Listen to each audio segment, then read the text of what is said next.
E aí, meus queridos, tudo bem? Eu sou o Prof. Clayton Reis e essa é a resolução de mais uma questão de física moderna que diz o seguinte: quando radiação eletromagnética incide sobre uma superfície metálica, é possível que alguns elétrons do metal sejam removidos. Esse é o efeito fotoelétrico, para o qual Einstein estabeleceu a relação quantitativa que está aqui, onde ele explica o que são cada uma das coisas, né? Isso é, a energia cinética máxima de uma dada frequência, que seria aquele EC max, é igual a constante de Planck, que é o H, multiplicado pela frequência da radiação, que é o F, e subtraída da função trabalho do metal, que seria o φ. O gráfico a seguir mostra uma experiência típica do efeito fotoelétrico para dois metais distintos. Então, dois metais distintos. Temos ali o metal 2, né, o gráfico, e a questão continua. Considerando essas informações, assinale o que for correto. E é uma questão de somatória que a gente precisa então encontrar dessas afirmações quais são as afirmações corretas e no final entregar a somatória das corretas, tá? Bom, então como a própria questão fala, né, ela trata do efeito fotoelétrico, que é bem o que está definido ali em cima, né? A gente coloca uma radiação eletromagnética sobre uma superfície metálica, uma superfície condutora, e a gente consegue arrancar elétrons, né, movimentar elétrons para fora desse material. E aí, essa equaçãozinha aqui foi a equação que o Einstein usou para explicar como é que funcionava todo esse efeito. Então ele diz que a energia cinética é igual à energia do fóton menos a função trabalho. No caso aqui da questão, a função trabalho está sendo representada por essa letra aqui, né? Normalmente nos livros usamos a letra W para representar W0, né? Para representar aí a função trabalho. Só para deixar claro, a energia do fóton ela é calculada como H vezes F, que é uma equação desenvolvida por Max Planck, e aí a gente chega na tal equação que a questão está nos mostrando. A energia cinética máxima, então, é igual a H vezes F, onde F, como a questão diz, é a frequência da radiação que está sendo emitida, menos a função trabalho. Tá? E aí algumas afirmações elas vão girar em torno dessa equaçãozinha aqui. Então a primeira diz ali, ó, os coeficientes angulares das retas são numericamente iguais à constante de Planck. Bom, essa afirmação aqui, ó, está correta. Os coeficientes angulares são as constantes de Planck e aí é igual para qualquer uma dessas retas nesse gráfico, independente do metal. Deixa eu explicar para vocês, para a gente lembrar aqui. Vamos lembrar lá da matemática que uma equação de primeiro grau, uma função afim, pode ser escrita assim, ó. Y é igual a vezes x mais b. No caso, o que a gente tem aqui, ó? Essa é a definição, né? Essa é a forma normal aí de uma equação de primeiro grau. O detalhe é que esse carinha aqui, ó, o azinho, que multiplica a incógnita x, né, a variável x, é o que a gente chama de coeficiente angular. E para quem não lembra, o coeficiente angular ele representa a declividade, ele vai estar associado à declividade das retas da função afim. A função afim, o gráfico é sempre uma reta inclinada, crescente ou decrescente, e o que a gente consegue observar? Os dois apresentam a mesma inclinação, a mesma declividade. Essa declividade justamente é o que define o coeficiente angular, que na função afim é aquele azinho, como eu falei. No caso da equação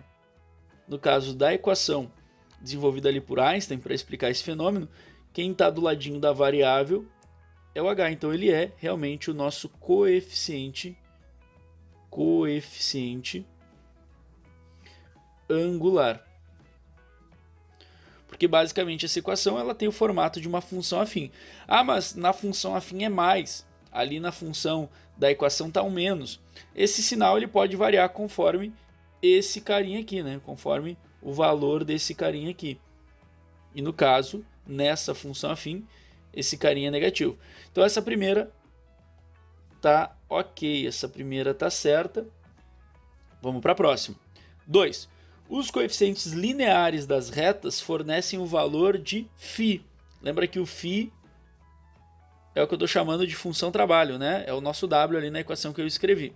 Os coeficientes lineares, eles são a função trabalho, né, do material. Sobre o que é a função trabalho que eu não lembro? A função trabalho seria a energia mínima para a gente conseguir arrancar elétrons do metal. Então, a partir daquela energia, a gente consegue arrancar. Abaixo dela, a gente não consegue arrancar. Então, no caso, a função trabalho, ela está ocupando o lugar desse Bzinho aqui, ó. E esse Bzinho, realmente, lá na matemática, a gente chama ele de coeficiente linear. Justamente, então, o nosso W, ele é o coeficiente linear.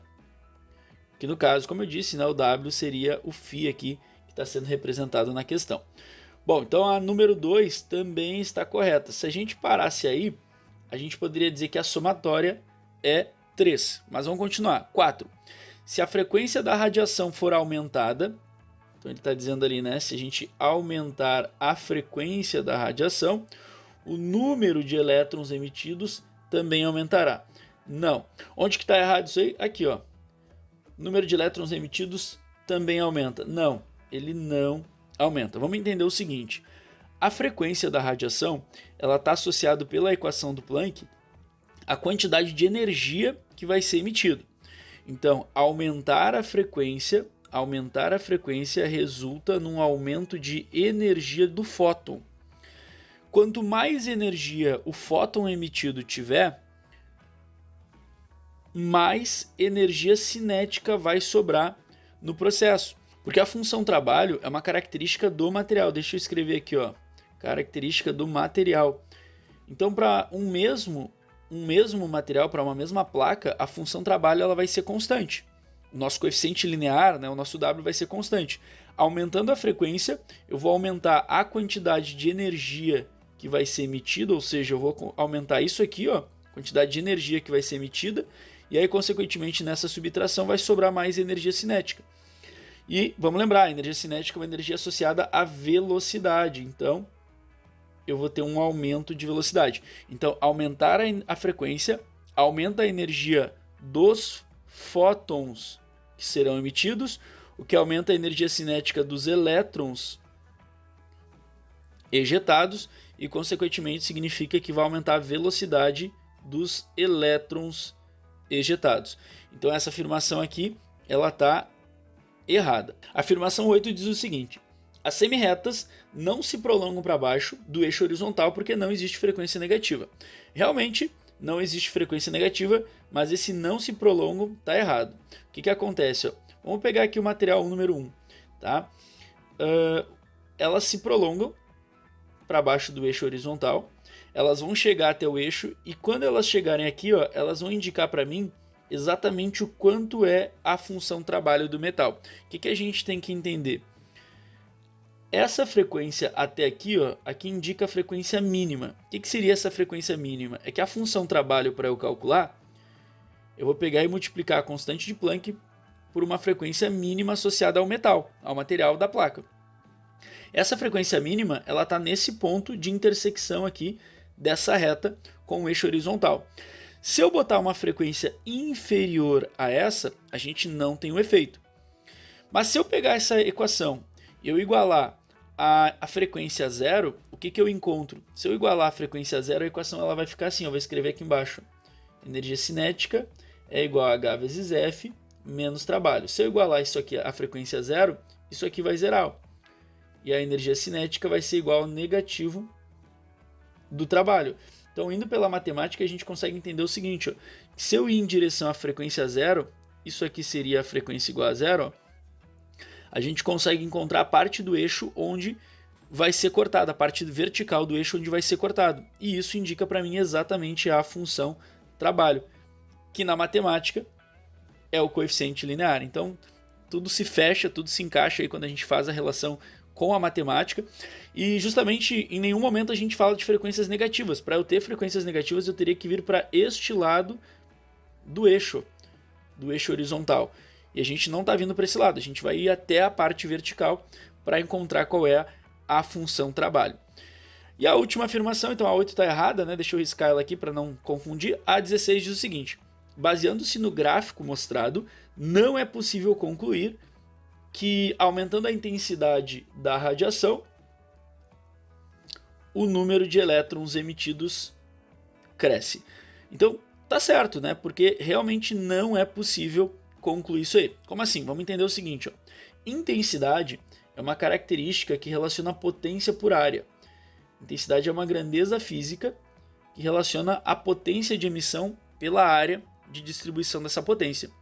O detalhe é que realmente está certo, ó. À medida que eu aumento a intensidade, eu vou ter cada vez mais radiação sendo emitida. E isso significa um aumento do número de fótons. Eu aumento a quantidade de fótons emitidos. Mas por quê? É que aumentar a intensidade seria mais ou menos o seguinte, ó. Eu coloco no meu quarto uma lâmpada. Aumentar a intensidade seria eu pegar lâmpadas idênticas e colocar mais no meu quarto. Botar 5 lâmpadas idênticas à primeira. Então eu estou aumentando a intensidade, estou mandando mais radiação, estou mandando mais fótons. Isso vai fazer com que eu tenha mais elétrons arrancados, mais fotoelétrons. Mais elétrons arrancados. Porque como tem mais fótons sendo emitidos, eu vou ter mais interação, mais elétrons sendo arrancados. Então, tá certo isso. Só que o que acontece? Nesse gráfico a gente não tem nenhuma informação de potência e área para poder fazer essa análise. E é justamente o que ele fala, baseado-se no gráfico mostrado, não é possível concluir toda essa situação. Então realmente não é possível. Apesar disso ser uma coisa certa, não é possível. Então essa afirmação está correta.